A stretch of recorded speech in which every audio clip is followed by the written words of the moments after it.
কুমিল্লা নামে বিভাগ বাস্তবায়নের দাবিতে আয়োজিত মহাসমাবেশ জনসমুদ্রে পরিণত হয়েছে নগরীর পূবালী চত্বর।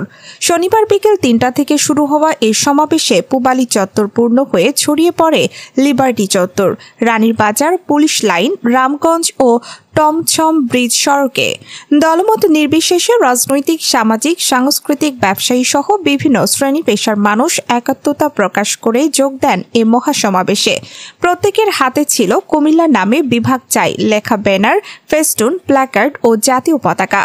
কুমিল্লার নামেই বিভাগ চাই এবং তুমি কে আমি কে কুমিল্লা নানা স্লোগানে মুখরিত হয়ে ওঠে পুরো সমাবেশস্থল, প্রকম্পিত হয় আশপাশের এলাকাও। এদিন মহাসমাবেশে অংশ নিতে কুমিল্লা দোকান মালিক ফেডারেশনের উদ্যোগে নেওয়া হয় এক ব্যতিক্রমী কর্মসূচি। মহানগরীর সব ব্যবসা প্রতিষ্ঠান, মার্কেট ও শপিং মল প্রায় 2 ঘন্টার জন্য বন্ধ রাখা হয়। ব্যবসায়ী থেকে শ্রমিক সবাই দলমত নির্বিশেষে সমাবেশে যোগ দিয়ে কুমিল্লা বিভাগের দাবিতে একাত্মতা জানান। নারী, পুরুষ, শিশু থেকে বৃদ্ধ সর্বস্তরের মানুষের অংশগ্রহণে পূবালী চত্বর রূপ নেয় জনসমুদ্রে।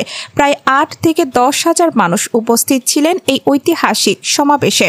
এছাড়া সমাবেশে অংশ নেন বাংলাদেশ সশস্ত্র বাহিনীর অবসরপ্রাপ্ত কল্যাণ সমিতি, ব্রাহ্মণবাড়িয়া ও চাঁদপুর সমিতি সহ কুমিল্লার বিভিন্ন ব্যবসায়ী, সামাজিক, সাংস্কৃতিক ও রাজনৈতিক সংগঠনের নেতৃবৃন্দ। বক্তারা আশা প্রকাশ করেন, কুমিল্লা বিভাগ বাস্তবায়নের মাধ্যমে সরকারের প্রতি জনগণের আস্থা আরও দৃঢ় হবে এবং প্রশাসনিক বিকেন্দ্রীকরণের নতুন দিগন্ত উন্মোচিত হবে। বক্তারা বলেন, কুমিল্লা নামে বিভাগ বাস্তবায়ন কুমিল্লাবাসীর প্রাণের দাবি। এ দাবির পক্ষে জনসমর্থনের এই ঢল ইতিহাসে নতুন অধ্যায় সৃষ্টি করেছে।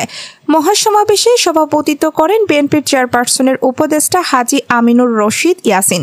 এ সময় বক্তব্য রাখেন কুমিল্লা মহানগর জামায়াতের আমির কাজী দ্বীন মোহাম্মদ, কুমিল্লা দোকান মালিক ফেডারেশনের সভাপতি সৈয়দ জাহাঙ্গীর আলম, সাধারণ সম্পাদক জামাল আহমেদ, কুমিল্লা মহানগর বিএনপির সভাপতি ইদবাতুল বারী আবু, সাধারণ সম্পাদক ইউসুফ মোল্লা টিপু, দক্ষিণ জেলা বিএনপি নেতা আমিরুজ্জামান আমির, কুমিল্লা প্রেস ক্লাব সভাপতি কাজী এনামুল হক ফারুক, দৈনিক কুমিল্লার কাগজ সম্পাদক আবুল কাশেম হৃদয়, কুমিল্লা মহানগর হেফাজতে ইসলামের সেক্রেটারি ও জেলা কওমি মাদ্রাসা সংগঠনের সেক্রেটারি মাওলানা মুন্নিরুল ইসলাম কাশেমি এবং বাংলাদেশ শ্রমিক কল্যাণ ফেডারেশনের কেন্দ্রীয় সহসভাপতি মুজিবুর রহমান ভূঁইয়া।